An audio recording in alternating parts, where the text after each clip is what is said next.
राम राम। जय माँ भारती, जय छत्तीसगढ़। आप सभी का मेरे YouTube चैनल सत्य साक्षात्कार में हार्दिक अभिनंदन एवं स्वागत है। आप सब कृपया लगातार मेरे चैनल को अपना आशीर्वाद और समर्थन देते रहेंगे और सब्सक्राइब और शेयर करते रहेंगे। आज लोकसभा चुनाव के अंतर्गत छत्तीसगढ़ की अति महत्वपूर्ण सीट कोरबा का आकलन और विश्लेषण करने का प्रयास करते हैं। एक अनारक्षित सीट है और इसमें भारतीय जनता पार्टी ने अपने देश के और छत्तीसगढ़ के कद्दावर नेत्री श्री सुश्री सरोज पांडे जी को मैदान में उतारा है। देखिए, ये दुर्ग की सांसद थी, दुर्ग से विधायक थी, दुर्ग से मेयर थी। इनका लिम्का बुक में रिकॉर्ड है कि एक ही साथ मेयर, विधायक और सांसद, राष्ट्रीय उपाध्यक्ष हैं, बड़े स्टेट की प्रभारी रही हैं। बहुत बड़ी जिम्मेदारी और बहुत बड़ी नेता भारतीय जनता पार्टी को मानी जा सकती हैं। और दुर्ग से चूंकि विजय बघेल जी को ही लड़ना था, इसलिए सरोज पांडे जी को राज्यसभा में न भेजकर फिर से उनको लोकसभा का टिकट दिया गया। और कांग्रेस से कौन है? कांग्रेस से फिर से चरणदास महंत जी की पत्नी श्रीमती ज्योत्सना महंत जी, जो वर्तमान में सांसद हैं, वो चुनाव लड़ रही हैं।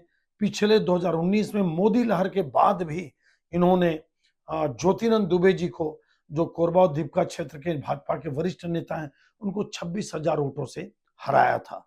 लेकिन आपको एक बात बता रहा हूं मैं, 2019 में ज्योत्सना महंत जी चुनाव जीती, लेकिन 2014 में महंत जी बंसीलाल महतो से 4,000 वोटों से हार गए। फिर 2009 में आपके चरणदास महंत जी सरोज पांडे जी को हराए, करुणा शुक्ला जी को हराए लगभग 20,000 वोटों से। लेकिन 2004 में जब ये जांजगीर सीट थी तो करुणा शुक्ला जी ने महंत जी को 16,000 वोटों से हराया। मतलब ये हुआ कि महंत जी एक बार जीतते हैं, एक बार हारते हैं, एक बार जीतते हैं, एक बार हारते हैं, एक बार जीतते हैं, एक बार हारते हैं। तो क्या इस बार बहुत मुश्किल है महंत जी को? मैं आगे आपको बताता हूं। अभी विधानसभा में क्या हुआ, पिछला चुनाव ये 26,000 से जीते, जबकि कांग्रेस पिछले विधानसभा में बहुत मजबूत थी। उसके बाद भी भारतीय जनता पार्टी का प्रत्याशी बहुत कम वोट से हारा। लेकिन मोदी लहर में हारना ये बहुत बहुत महत्वपूर्ण इशू था। आज क्या स्थिति है देखिए आप, कोरबा की सीट इतना टिपिकल सीट है। इसमें मननगढ़ की और एमसीबी, जिसको मननगढ़, चिरमिरी और कोरिया जिला बोलते हैं, उसमें भरतपुर, सोनहट, बैकुंठपुर और मननगढ़ की 3 सीट, कोरबा की 4 सीट, जिला की कोरबा, रामपुर, कटघोरा, पाली, तानाखार और जीपीएम जिले की एक मरवाही सीट है। 3 सीट जो कोरिया मननगढ़ की, उसमें तीनों भाजपा है। यहाँ पे श्याम बिहारी जायसवाल जो मंत्री बने हैं, बहुत बड़ा उनका दारोमदार है, बहुत बड़ी जिम्मेदारी है कि वो तीनों सीट पे एक तरफा लीड भारतीय जनता पार्टी को दिलाएं।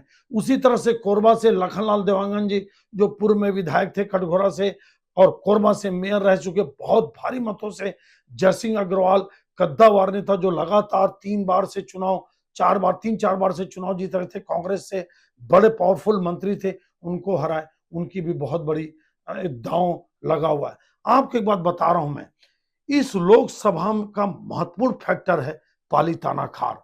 पाली तानाखार में गोंडवाना गणतंत्र पार्टी इतनी मजबूत है। जब जब चरणदास महंत जी चुनाव जीते, वो जीते या उनकी पत्नी जीती, तो पाली तानाखार का जो आदिवासी इलाका है, जो रामपुर का जो आदिवासी इलाका है, क्योंकि ये पूरी तरह से खासकर पाली तानाखार और रामपुर ट्राइबल रिजर्व सीट है, यहीं से कांग्रेस को जबरदस्त लीड मिलती है। और पहला एक झटका मिला चरणदास महंत जी की पत्नी को, जब वो गोंडवाना गणतंत्र पार्टी के एमएलए दादा हीरा सिंह मरकाम के बेटे जो एमएलए हैं, उनको वो मैनेज नहीं कर पाए। और जो भरतपुर सोनहट से बहुत ही दमदार नेता लड़े थे विधानसभा, जो भारी टक्कर दिए, ट्रायंगल फाइट दिए भरतपुर सोनहट में। मैं बोल चुका था कि अगर रेणुका सिंह जी नहीं लड़ती तो शायद भरतपुर सोनहट सीट कांग्रेस या गोंडवाना गणतंत्र पार्टी जीत सकती थी। तो श्याम सिंह मरकाम जो भरतपुर सोनहट से चुनाव लड़े थे, वो गोंडवाना गणतंत्र पार्टी से चुनाव लड़ रहे हैं। ये बहुत बड़ा नुकसान और बहुत बड़ी चुनौती साबित होगी कांग्रेस के प्रत्याशी ज्योत्सना महंत के लिए। और क्या 5 साल सांसद थी ज्योत्सना महंत जी। आप खुद जानते हैं कि चरणदास महंत जी बहुत सक्रिय नेता नहीं है, लेकिन मैनिपुलेटर हैं, मैनेजमेंट के खिलाड़ी हैं, रणनीति आती है, राजनीति के परिपक्व खिलाड़ी हैं, पुराने अनुभवी हैं, किसको कैसे मनाना है, किसको कैसे सेट करना है, इनको आता है। अगर सरोज पांडे जी थोड़ा भी लापरवाही बरतेंगी तो उनको भारी नुकसान उठाना पड़ेगा, खासकर पालीताना खार में, खासकर मरवाही में, खासकर आपका रामपुर में। इन 2-3 सीटों पे मैं मानता हूं, खासकर 3 विधानसभा पे सरोज पांडे जी को बहुत सावधान होने की जरूरत है, क्योंकि चरणदास महंत जी जब जब हारे तो बंसीलाल महतो से हारे तो 4,000 वोट से हारे, करुणा शुक्ला से हारे तो 16,000 से हारे, लेकिन जीते भी तो 26,000 और 20,000 वोट से जीते। लेकिन आप मान के चलिए बहुत जबरदस्त लड़ाई है, शानदार लड़ाई है। आपका 3 जिला में बटा हुआ ये लोकसभा, जैसे मैंने बताया। कोरबा की तीनों सीट में मेरे को लगता है कि भारतीय जनता पार्टी मजबूती से स्थिति में है, मजबूती से लड़ेगी। कोरबा, कटघोरा और रामपुर, इसके अलावा पालीताना खार हो सकता है या रामपुर हो सकता है बराबर बराबर की लड़ाई या बहुत ज्यादा मार्जिन ना हो, लेकिन कोरिया और एमसीबी की जो सीटें हैं उसमें बहुत बड़ी जिम्मेदारी श्याम बिहारी जायसवाल को दी गई है। चूंकि इलाका मध्य प्रदेश से लगा है, यहाँ के लोगों की पौनी पौसरी मध्य प्रदेश शहडोल और मंडल से जुड़ी हुई है और भी अन्य क्षेत्रों से जुड़ी हुई है। यहाँ पे मध्य प्रदेश के ज्यादातर लोग निवास करते हैं, आदिवासी इलाका है। पूरे तीनों सीटों पे राज परिवार का भी अपना दबदबा है। मेरे को लगता है कि कोरिया में बहुत ज्यादा सरोज पांडे को दिक्कत नहीं आनी चाहिए, लेकिन फिर भी चरणदास महंत और उनकी पत्नी से लड़ाई है, महंत परिवार से लड़ाई है। यहाँ पे कांग्रेस नहीं लड़ रही है, यहाँ पे महंत परिवार लड़ रहा है। और हम मान के चलिए कि जिस तरह से रिकॉर्ड महंत जी बनाए, एक बार जीते, एक बार हारे, एक बार जीते, एक बार हारे, तो पिछली बार जीते थे, आप खुद तय कर सकते हैं। और सरोज पांडे जी बहुत दमदारी से चुनाव लड़ रही हैं, जब से उनको टिकट मिला और उसके पहले से लगातार सक्रिय हैं।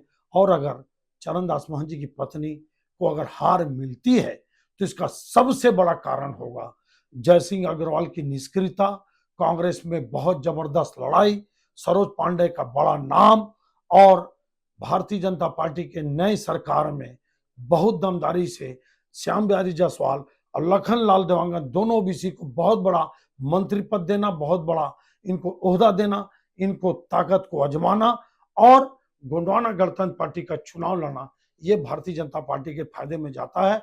और सबसे बड़ा निष्क्रियता का लाभ सरोज पांडे जी को निश्चित रूप से मेरे को दिखता है कि मिलेगा। कौन कौन सीट से कितने वोट से जीतेंगे ये तो वक्त बताएगा और मैं इसका वीडियो और अब बनाऊंगा, लेकिन मैं मान के चलता हूं कि सरोज पांडे जी दमदारी से चुनाव लड़ रही हैं।